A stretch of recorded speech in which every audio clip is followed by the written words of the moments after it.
पाकिस्तान के लिए एक आज अच्छी खबर है और वो ये है कि जो एलामिया है वो IMF का शायद जारी हो जाए, क्योंकि जो मुज़ाकरात हैं वो कामयाब हो गए हैं। अभी डिनर चल रहा है, उसके बाद क्या एलामिया सामने आता है, कितनी महंगाई होती है, वो तो उसका एक नेगेटिव इम्पैक्ट होगा जो हमारे पर पड़ेगा, जो अवाम पर पड़ेगा।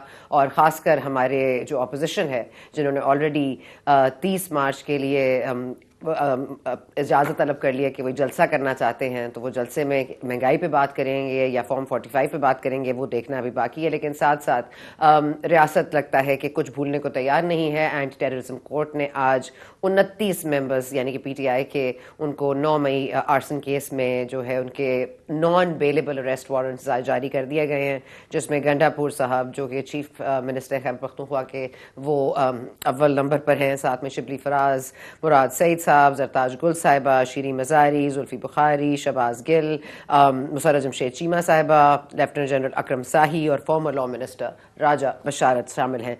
अब इस हवाले से अगर देखें तो जरताज गुल ऑलरेडी पार्लियामेंट में मौजूद हैं। जुल्फी बुखारी को सेनेट के लिए नामजद किया गया है एज सेनेटर, और शिबली फराज साहब भी कभी नजर आते हैं कभी नहीं। मुराद सईद साहब इज हाइडिंग, इनको भी सेनेटर के लिए नामजद किया गया है पाकिस्तान तहरीक इंसाफ की तरफ से।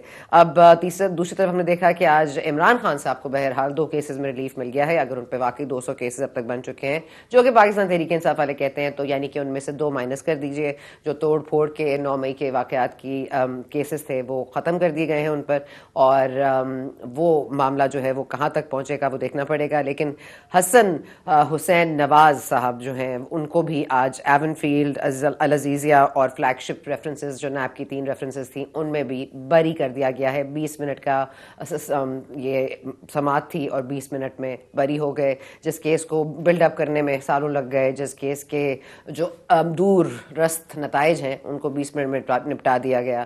ख्वाजा आसिफ साहब ने एक बड़ी इंटरेस्टिंग बात की है, वो लाना चाहते हैं करारदाद अगेंस्ट जनरल फैज़ हमीद साहब, जनरल बाजवा साहब और इमरान खान साहब on the terrorism related incidents इन पाकिस्तान, जिस तरह से अफगान्स को रिलोकेट किया गया, यहाँ पर उनको पनाह दी गई, और साथ साथ के नवाज शरीफ साहब के साथ जो ज्यादती हुई, और कह रहे हैं वो करारदाद खुद लाएंगे। वो जब भी हुक्म फरमाएंगे, नवाज शरीफ साहब के साथ ज़ाती ताल्लुक है, वो हाजिर हो जाएंगे। लेकिन उन्होंने कहा ये कोई काम नहीं कर पाएंगे और ये 20 साल भी रहें तो कोई काम इनसे नहीं होगा, और जिस तरह से हुकूमत आई थी उसी तरह से शायद ये जाएगी। और साथ साथ हमने ये देखा कि आज एक और बड़ी खबर ये है कि फैसल वावडा साहब को एज सेनेटर हम सोच रहे थे कौन वोट देगा, तो पता चला मुत्तहिदा कौमी मूवमेंट मान गई है। मुत्तहिदा कौमी मूवमेंट और फैसल वावडा साहब के ताने बाने कहाँ जाके मिलते हैं, मेरा ख्याल है अक्लमंद के लिए इशारा काफ़ी होना चाहिए। हम मजीद बात करेंगे। सेनेटर जावेद अब्बासी हमारे साथ हैं, बहुत शुक्रिया आपका जावेद अब्बासी साहब, आपने हमें टाइम दिया। सबसे पहले तो इसी पर बात कर लेते हैं सर, ये जो बात कर रहे हैं कि फैज़ हमीद जनरल रिटायर्ड और बाजवा साहब और इमरान खान साहब को तलब करेंगे और उनको बुलाएंगे, उनसे पूछेंगे क्या हुआ क्या नहीं हुआ, लेकिन उसके बाद भी कुछ कहानी है। मतलब जब उनको कहा गया कि आप ये वाली पंजाब हुकूमत ले लें और इसको चलने दें, जो कि खुद ख्वाजा आसिफ साहब ने जिसका इस्तफसार किया था, उसके बाद भी बहुत मुलाकातें हुई, फिर कैसे अदम एतमाद आया, फिर पूरा सच बोलना पड़ेगा। आपको लग रहा है कि ये मुमकिन है कि करारदाद मूव हो और वाकई आके सब अपने हाथ बांध के अपने आगे जवाब तलबी के लिए राजी हो जाएंगे? शुक्रिया। ये बड़े अफसोस की बात है कि जब वक्त गुजर जाता है, जब करने का वक्त आता है, उस वक्त हम ये कुछ कर नहीं सकते, और फिर बाद में इस तरह के प्रोग्रामों में ये कहना तो आसान हो जाता है कि हम बुला लेंगे, हम ये कर लेंगे। आप उस वक्त कुछ नहीं कर सके जिस वक्त एक्सटेंशन देनी थी बाजवा साहब को। सब कह रहे थे कि ये काम न करें, हाथ जोड़कर सारे खड़े हो गए। उन्होंने कहा जी कि हमारी मजबूरी है कि हम एक्सटेंशन देंगे। उससे पहले 2018 के इलेक्शन में हम सब कह रहे थे कि इलेक्शन चोरी हुआ है, इलेक्शन हमारा मैंडेट चोरी करवाया गया है।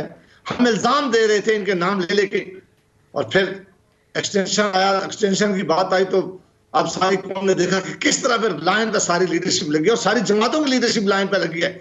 उन्होंने कहा कि हुक्म आ गया है, अब हमने सब ने एक्सटेंशन देनी है। और यकीन माने कि हम पार्लियामान में जब सवाल मीटिंग में पूछा कि हमें ये बता दें कि इसमें उन्होंने कहा जी ये मेहरबानी करें, ये भी ना पूछें कि हम क्यों ये बात कर रहे हैं, कुछ फैसला हो गया है। और वो फैसला आप सब जानते हैं कि कहाँ हुआ था। उसके बाद साहब ने लाइन में खड़े होकर, बाजवा साहब उस वक्त सारे क्रेडिट लेते थे, जो आज ओहदों पे बैठे हुए हैं वो ये कहते थे, और उनकी एक ही क्वालिफिकेशन थी कि वो कहते थे कि एस्टेब्लिशमेंट से इनका आता है, इनको जरा आगे करें, ये लोग बात करें, ये लोग एस्टेब्लिशमेंट के ज्यादा करीब हैं, ये बाजवा साहब के ज्यादा करीब हैं। और फिर आपने देखा कि जब वोट ऑफ नो कॉन्फिडेंस का वक्त आया, इस तरह सारी जमात ने वोट ऑफ, ना किसी ने नजरिया देखा, ना किसी ने ये देखा कि जी आज सेल्स को मेसी किधर जाएगी, उन्होंने देखा कि आइन की बारादस्ती कहाँ जाएगी, पार्लियामेंट की इज्जत कहाँ जाएगी। फिर सबने उनके कहने पर वोट ऑफ नो कॉन्फिडेंस किया, फिर उनके कहने पर हुकूमत बनाई गई। और अब भी वही माहौल है, वही एक्सटेंशन है, वो जो कुछ उस वक्त 18 में हो रहा था वही इन्हीं इलेक्शन में हुआ है, वही चीजें अब दोबारा दोहराई जा रही है। मेरा नहीं ख्याल कि लीडरशिप ने कुछ सबक सीखा है। ये तो जरूर हो सकता है कि हम टीवी प्रोग्रामों में कोई बात करें, माहौल उससे भी ज्यादा गंभीर है। आज स्पेस सियासतदानों के पास उससे भी कम है। अभी तो वजीर जो बने जा रहे हैं उनकी लिस्ट आती है कि फलां फलां आदमी है जी, उसको वजीर बनाना है, पहले उसको वजीर बना दे, बाद से उसको सेनेटर हम बनाएंगे। तो क्या हमने चेक करना है? ये सबको पता है। ये मेरा ख्याल है कि अब किसी के लिए कोई चीज बात जाहिर ही नहीं है कि वो ये पर्दादारी रहे। वो जो थोड़ा सा पर्दा था वो भी इन इलेक्शनों में और पहले इलेक्शन में खत्म कर लिया गया। तो मेरा ख्याल है ये सिर्फ बातों की हद तक ठीक है, ना पहले कोई कर सका। और अब तो माहौल ही कोई नहीं है जी। अब तो इस वक्त तो जितना स्पेस पॉलिटिशियनों के पास और लीडरों के पास और सियासी जमातों के पास और हुकूमत के पास इतना कम हो गया है कि मेरा नहीं ख्याल कि वो अपनी मर्जी से कोई एक फैसला भी कर सके। तो लिहाजा मैं तो कोई ऐसी चीज देख नहीं रहा। हाँ, ये वक्त था एक ज्यादा, उस वक्त 2018 में बहुत अच्छा वक्त था। सारी जमातें भी और अपोजिशन की उस वक्त जमातें खड़ी थी और हमारी मुस्लिम लीग भी खड़ी थी। काश हम अपने उस बात पे खड़े रहते, हम उस वक्त पीछे ना हटते, तो फिर भी कोई मौका शायद आ जाता आगे चलकर। अब मैं नहीं देख रहा कि कोई ऐसी बात हो सके। अच्छा, ये फरमाइएगा कि अगर तो आपकी मैं बात दुरुस्त समझी हो तो ये हम इसलिए भी नहीं मुमकिन है क्योंकि 2018 में जिस तरह हुकूमत आई गई थी, लाई गई थी, क्या इसमें आपके वसूख से कह सकते हैं कि इस हुकूमत को भी मोर और लेस वही फ्रीडम मिला है और वही इसी तरह से उनको भी एंट्री दी गई है? बिल्कुल जी, मैं उसकी एक्सटेंशन समझता हूँ जी। जो उस वक्त की हुकूमत थी, फिर पीडीएम की हुकूमत बनी है, फिर आज की जो हुकूमत है, ये सारी उसी सिलसिले की एक्सटेंशन चली आ रही है। कोई तब्दीली नहीं है। हाँ, हर जब 2018 के बाद हुकूमत बनी थी इमरान खान साहब के पास, उस वक्त भी स्पेस कम हुआ था। पीडीएम की हुकूमत आई तो स्पेस और कम हुआ, और अब तो बहुत ही कम हो गया है कि कोई अपनी मर्जी से कोई काम कर सके। तो ये वही एक्सटेंशन है। ये बस प्रोग्रामों की हद तक जरूर होता है। बाज दफा वो हो जाए, आप अंदाजा करें कि एक ऐसा वक्त आया कि आईने पाकिस्तान कह रहा था कि जब प्रोविंशियल असेंबली 2 चली गई हैं, खैबर पख्तूनख्वा और पंजाब की, और 90 डेज में इलेक्शन कराएं, सारे खड़े हो गए। उन्होंने कहा कि आइन जाता है जहां कोई परवाह नहीं करनी, लेकिन पार्लियामेंट उनके साथ खड़ी होगी कि नहीं, हमने इलेक्शन नहीं करवाने टाइम पे। हम इस तरह की ऐसी चीजें करते। मैं उस वक्त भी कह रहा था मैं ये काम जो होगा ये इसका बड़े दूरअस नताइज होते हैं। आप आइन के साथ अगर खिलवाड़ करेंगे, इस तरह के मामलात करेंगे, कल आपके लिए मुश्किल है किसी कोई पावर, किसी पोजीशन लेकर खड़े रहना। और फिर आपने वो देखा कि किस तरह ना अदालतें में खड़ी हुई हैं, ना आइन के साथ कोई खड़ा हुआ है, ना पार्लियामान खड़ी हो गई है, और वो 2 गैर आइनी हुकूमतें चलती रही इतना अरसे का, और किसी ने पूछा नहीं है। और फिर बाद में इलेक्शन हुए। ये इलेक्शन जब हुए, आपने देखा कि इनके क्या रिजल्ट आए हैं, उसके बाद का क्या माहौल है, अभी क्या माहौल है। कोई चीज बदली नहीं है, और ना ही मुझे जल्दी कोई चीज बदलने वाली नजर आ रही है। सिर्फ ये है कि इस मुल्क के लोगों की मुश्किलात में जरूर इजाफा हुआ है, इस मुल्क के लोग परेशानियों में जरूर इजाफा है, इस मुल्क के लोग आज भी पिस रहे हैं, और बाकी बंदर बांट है हुक्मरानों की और हुकूमतों की, वो बंदर बांट में सारे लगे हुए हैं। सर, एक बात हो रही है बार बार के इंटरिम जो सेटअप है उसको खत्म कर देना चाहिए, इसमें 2/3 अक्सरियत से तरमीम लानी चाहिए, और क्योंकि इनके पास यानी कि आपके पास ये आपकी जमात के पास अब ये 2/3 अक्सरियत मौजूद है, तो इस पर अमल दरामद होना चाहिए और इंटरिम सेटअप खत्म कर देना चाहिए। अभी इरफान सिद्दीकी साहब एक प्रोग्राम में बैठ के बात कर रहे थे, कह रहे थे कि जो अहदेदारान थे जो कि इंटरिम सेटअप का हिस्सा थे, उनको कोई भी जो है वो डेजिग्नेशन या कोई भी ओहदा नहीं लेना चाहिए, क्योंकि फिर लगेगा कि उन्होंने खेती लगाई और इस तरह से, मेरा ख्याल है उनके अल्फाज अच्छे थे कि खेती उन्होंने की और अब उसका वो फल खाएंगे। तो आपको लगता है कि ये मॉरल अथॉरिटी कोई दिखाएगा या ये फैसले ऑलरेडी हो चुके हैं? इरफान सिद्दीकी साहब बात जरूर कर रहे हैं, लेकिन आपने इस तरह से खुद कहा कि पहले ओहदे मिलते हैं फिर वो सेनेटर के लिए खड़े हो जाते हैं। नहीं नहीं, वो फैसले हो चुके हैं, कहा गया है फलां फलां को सेनेटर बनाए, और उसी वक्त से ये बंदर बांट जारी थी कि हम एक दूसरे का ये आप शिकायत मेरी बैक करें, और मैं आपकी बस उस पर लगे हुए थे सारे कि हम एक दूसरे की हेल्प करने में लगे हुए थे। ये बहुत ही जरूरी है कि में जहां बहुत सारी और चीजें ठीक नहीं हुई, यहाँ भी केयर टेकर का सेटअप लाया गया था, ये बिल्कुल ठीक नहीं था। ये लोग नहीं आते फ्री एंड फेयर इलेक्शन करवाने के लिए, ना ही आज तक इनकी मौजूदगी में फ्री एंड फेयर इलेक्शन हो जाता है।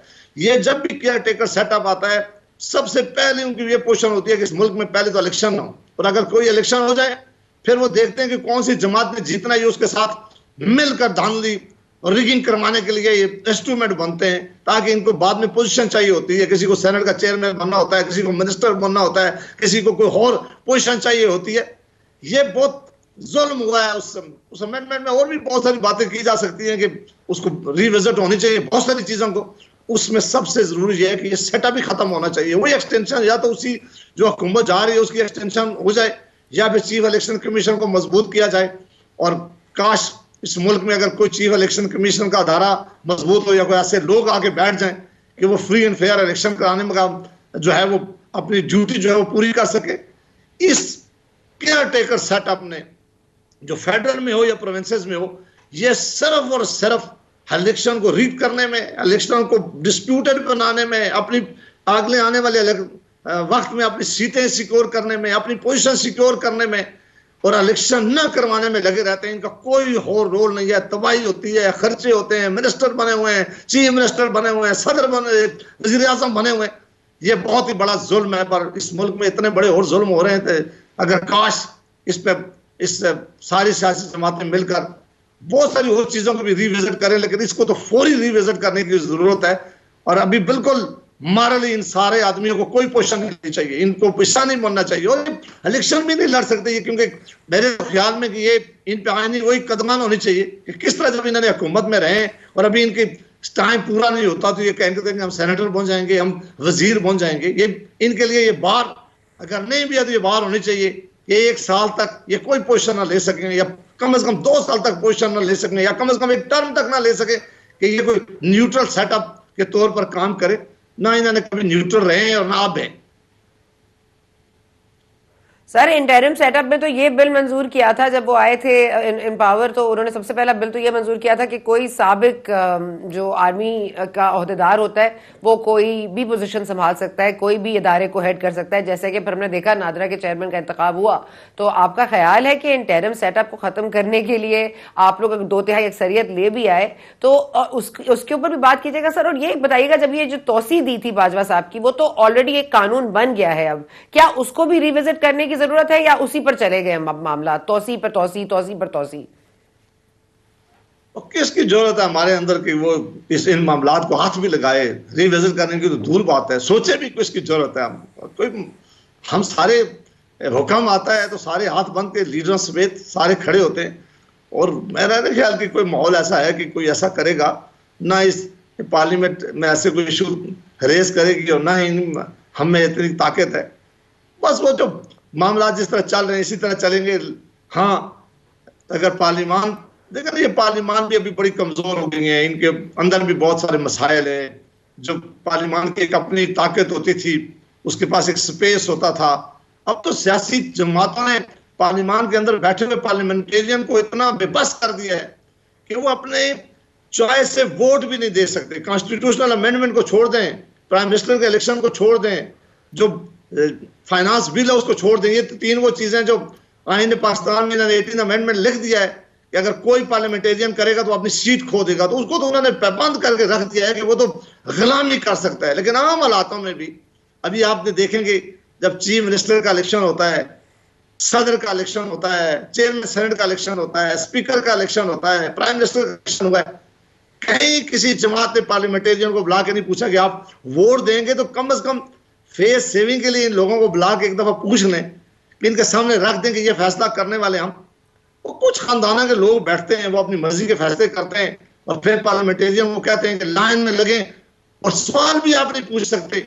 तो किस पार्लियामेंट में आप बात करती हैं कि हम सवाल पूछने की भी ताकत नहीं है, तो वो कहेंगे कि हम इसमें अमेंडमेंट लाए। वो सिर्फ चंद लोगों ने फैसला करना होता है, बाकियों को कहते हैं कि जाएं और वोट दे के घर चले जाएं। सर ये सेनेट इंतखाबात जो हो रहे हैं या होने वाले हैं, अब आप देखें कि पाकिस्तान तहरीक इंसाफ की लिस्ट में कुछ ऐसे नाम हैं जो कि अभी तक रूपोश है उनके लोग, जैसे मुराद सईद साहब हो गए, अब उनके ऊपर आज फिर जो है एंटी टेररिज्म कोर्ट ने इनके नॉन बेलेबल अरेस्ट जारी कर दिए हैं, गंडापुर साहब के हवाले से नॉन बेलेबल अरेस्ट जारी कर दिए गए हैं।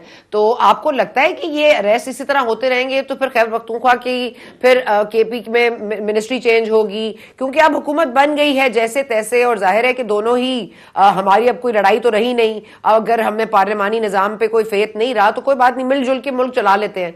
तो क्या ये मुमकिन है कि इस 9 मई के एक मतलब एक जो डंडा उठा के इन लोगों को हाँक हाँक के अगर जेलों में डालना है तो उससे सेटअप जो भी बना है वो आगे चल सकेगा?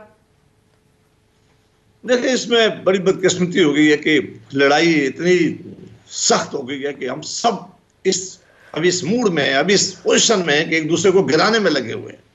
हमने अभी तक ये नहीं सोचा कि बैठकर इस मुल्क के इतने बड़े बड़े मसाइल हैं, इन पर कोई तवज्जो दे, ये सोचे कि इस मुल्क की इकानमी किस तरह ठीक करनी है, इस मुल्क के अदारे किस तरह ठीक करने हैं। ये जो स्पेस चला गया सियासतदानों से, सियासी जमातों से, क्या ये वापस आ सकेगा? क्या पार्लियामान की बालादस्ती हम कर सकेंगे?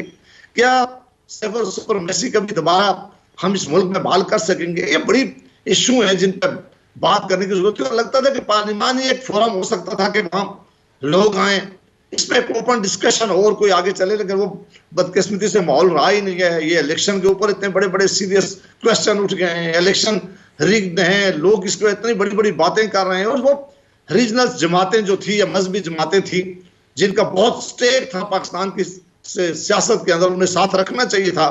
बलूचिस्तान की और खैबर पख्तूनख्वा की और कुछ हद तक सिंध की जमातें जो थी, उनको कि वो पार्लियामान में बैठकर पार्लियामानी रास्ता अख्तियार करें और अपने मसाइल भी बात करें, और अगर कोई ऐसा इशू है उसको सामने लाएं।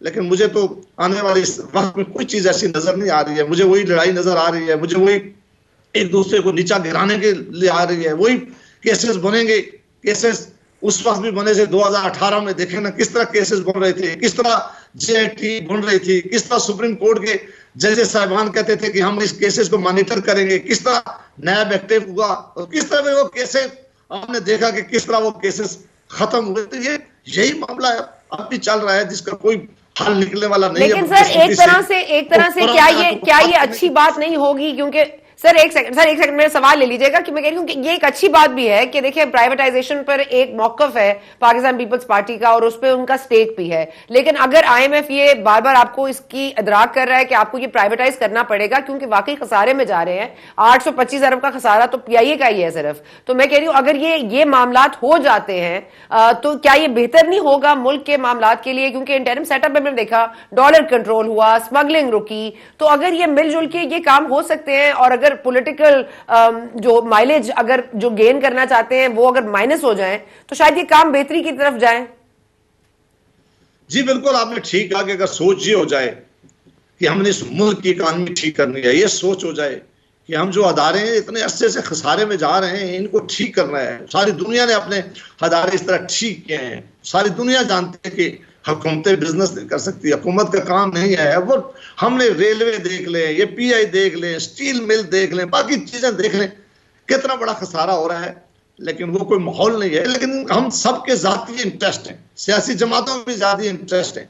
ये बाहर जब हम आते हैं तो और बात करते हैं, जब इलेक्शन में जाते हैं तो बिल्कुल और बात करते हैं।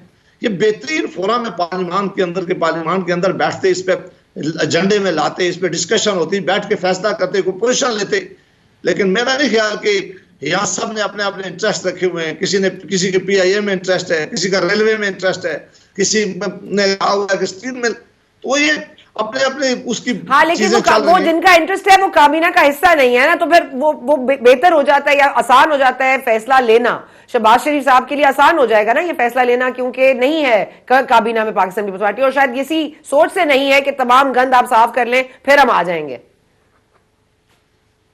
देखिए, असूली बात तो बिल्कुल ठीक है कि इन अदारों को आज या किसी वक्त इनसे जान छुड़ानी पड़ेगी, इसके बगैर कोई चारा नहीं है। इनसे बहुत पहले जान छुड़ा लेते तो आज इतना बड़ा नुकसान ना होता, और जितना जल्दी कर ले। लेकिन मैं अभी फौरी तौर पे ये चीजें देख नहीं रहा कि ये एक बहुत कमजोर सेटअप है इस वक्त हुकूमत का, ये चल नहीं सकती। ये बहुत सारे सालों पर खड़ी हुकूमतें जो होती हैं उनके लिए बड़ा मुश्किल होता है इतने बड़े बड़े फैसले लेना।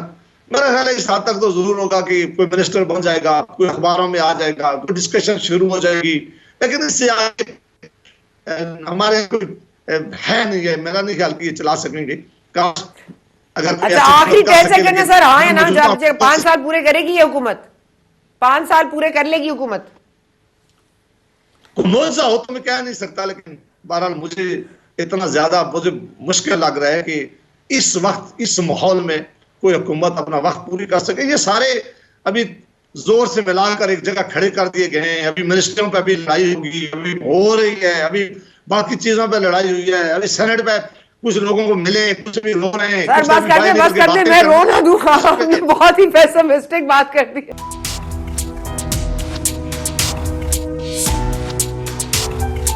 एज प्रॉमिस हमारे साथ तैमूर झगड़ा साहब मौजूद हैं। तैमूर झगड़ा साहब, बिकॉज आपने फाइनेंस भी देखा है खैबर पख्तूनख्वा में, तो मैं जानना चाहूँगी सबसे पहले IMF का जो ये दौरा हुआ है और नॉट टू मिस जो एहतजाज अमेरिका में हुए हेडेड बाय शहबाज गिल, जिनसे डिसोसिएट किया गौहर खान साहब ने किसी हद तक, बिकॉज पैसे जब भी मुल्क में आएंगे वो कौम के मफाद में ही आएंगे। वो अलग बात है कि फिर किस तरह से यूटिलाइज होते हैं और क्या बेहतर फैसले होते हैं, लेकिन इन एनी केस आपको लगता है ये एहतजाज जो IMF के बाहर हो रहे हैं उनको ख़त्म होना चाहिए? और NFC अवार्ड पर दे डिडंट बज, हमारी हुकूमत डिडंट बज। सरप्राइजिंगली उन्होंने फिर प्राइवेटाइजेशन के हवाले से भी डिटेल्स मांग ली हैं, बिजली भी महंगी होने जा रही है। What else do you think उन्होंने और क्या क्या मुआहदे में तय हुआ होगा?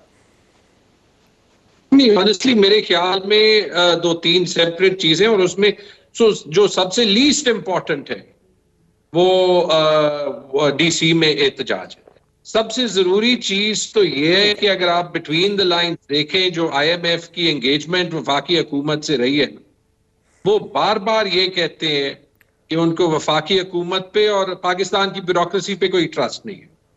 वैसे 9 फरवरी के इलेक्शन रिजल्ट्स जिस तरीके से हमारी ब्यूरोक्रेसी ने काउंट किए, उसके बाद मुश्किल ही है ना कि दुनिया में किसी को उन पे ट्रस्ट हो। तो पहली बात तो ये है, वो उनके फिगर्स पे, पाकिस्तान के टैक्स कलेक्शन पे, पावर सेक्टर के जो उनके डिमांड्स हैं उस पे नहीं ट्रस्ट करते। और जो दूसरी बात है, आप ये भी देख लें कि पाकिस्तान की हुकूमत से, नाजायज हुकूमत का वैसे यही होता है, उनका कोई भी आप देख लें कि इस सारे डिस्कोर्स में उनकी तरफ से कोई क्रिएटिव, इमेजिनेटिव, सेंसिबल प्रपोजल नहीं आया। कोई एक बता दे, महंगाई से लोग पिस रहे हैं, लेकिन बेसिकली जो हमारी ब्यूरोक्रेसी और जो हमारी हुकूमत कर रही है, ब्यूरोक्रेसी तो वही कर रही है जो हमेशा करती है, अपनी तनख्वाहें प्रोटेक्ट कर रही है। और PMLN की जो ये हुकूमत है, नॉट अंडरस्टैंडिंग इसके बाद भी कि रिवायती सियासत पाकिस्तान में नहीं चलने वाली, उन्होंने नवाज शरीफ की शक्ल जो है वो आटे के बोरियों पे लगा दी, एज इफ इससे वोट उनका बढ़ जाएगा। यहां तक DC में प्रोटेस्ट का ताल्लुक है, मैं सिर्फ एक बात कहूंगा, इन दो चीजों को सेपरेट करें। प्रोटेस्ट करना, जमहूरियत के लिए प्रोटेस्ट करना, अपने इलेक्शन मैंडेट के लिए प्रोटेस्ट करना, ये कोई बुरी बात जो है वो नहीं। कहीं पे गलत नारे नहीं लगने चाहिए, कहीं पे जो एक्चुअल नेशनल इंटरेस्ट है वो नहीं कॉम्प्रोमाइज होना चाहिए, और मेरा नहीं ख्याल वो हुआ है। अगर आप वो खत भी पढ़ लें जो रऊफ हसन ने खान साहब के बिहाफ पे लिखा था, उसमें एक एक्सप्लिसिट लाइन थी कि we will not get in the way of any deal that the IMF makes with the government. However the question is, सवाल ये बनता है कि हुकूमत कितनी सीरियस है पाकिस्तान के इंटरेस्ट को प्रोटेक्ट करते हुए, क्योंकि जो उन्होंने 2 साल IMF के प्रोग्राम के साथ किया है और फिर जो इलेक्शन मैंडेट के साथ किया है, पाकिस्तान की कोई क्रेडिबिलिटी उन्होंने ना पाकिस्तान की आवाम की आंखों में छोड़ी है और ना दुनिया की आंखों में छोड़ी है। चले, गिवन द क्रेडिबिलिटी नहीं भी है, मामला तो चलना है, मुल्क में चलना है, काबीना ने भी तश्कील होना है, मामला आगे बढ़ने हैं, मुआहदा होना है, एलामिया जारी होना है, रिगार्डलेस के क्रेडिबल है कि नहीं है। लेकिन मैं ये जानना चाहती हूँ कि इसके रस्ते में आड़े आने में पाकिस्तान तहरीक इंसाफ किस हद तक सीरियस है कि 30 तारीख को वो जलसा भी करना चाहती है।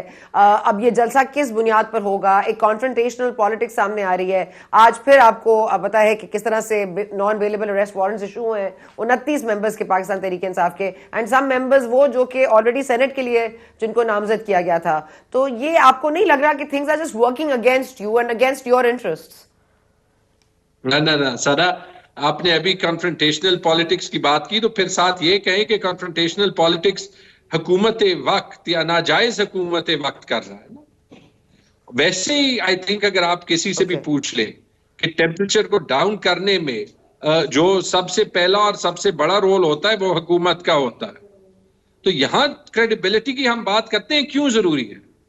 जब क्रेडिबिलिटी नहीं होती तो रैंडम अगर ट्वीट्स होते हैं, अता तारड़ कहेगा कि ये पीटीआई करा रही है, आईएमएफ के दफ्तर के बाहर अगर प्रोटेस्ट होगा जमहूरियत की खातिर तो वो कहेंगे कि ये हुब्बुल वतन नहीं है। भाई आप हुब्बुल वतन थे जब मिफ्ता इस्माइल ने जो डील साइन की उसके 2-3 दिन बाद उसको फायर कर दिया, या जब आप ऑपोजिशन में थे आप आईएमएफ से डील को गद्दारी कहते थे, या फिर आपने इसहाक डार का तोहफा जो है वो इस मुल्क को दे दिया और अभी खुद उसको, इसके बावजूद कि वो आपकी पॉलिटिक्स को रिप्रेजेंट करते हैं, उसको नहीं डाल सकते।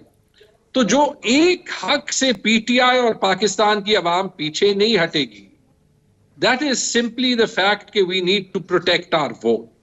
अगर इससे कोई डिसएग्री करता, मेरे ख्याल में इससे कोई ऐसे बंदा जो पाकिस्तान की जमहूरियत के प्रिंसिपल पे एग्री करता हो, वो इससे नहीं डिसएग्री करेगा। हाँ, शायद कोई वजह है कि लोग उस तरीके से पाकिस्तान में सड़कों पे नहीं निकलते जैसे बाकी दुनिया में निकलते, कि वो देखते हैं कि जो उनके अगेंस्ट सबसे ज्यादा ऑपरेशन करते हैं, मिसाल के तौर पे मोहसिन नकवी, उसको रिवॉर्ड के तौर पे एक सेनेट की सीट मिल जाती है और इंटीरियर मिनिस्ट्री दे दी जाती है ताकि जो उसने पंजाब में किया था वो पूरे मुल्क में कर सके।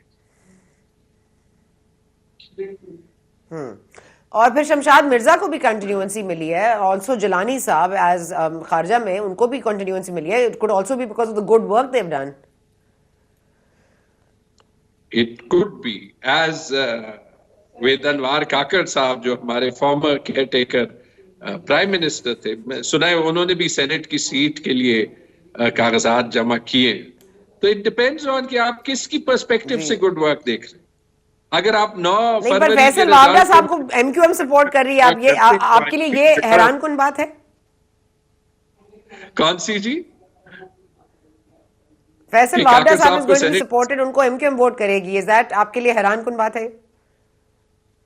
आई एम सरप्राइज कि एमक्यूएम वोट करेगी और बाप पार्टी नहीं वोट करेगी, शायद वो भी करेगी। मैंने इतनी क्लोजली फॉलो नहीं किया, ये जरूर देखा है कि उन्होंने कागजात जमा किए। अच्छा मुझे ये बता दीजिएगा कि ये अब नहीं, मैं आपको बता रही हूँ, खबर दे रही हूँ, एमक्यूएम करेगी उनको वोट, लेकिन ये मुझे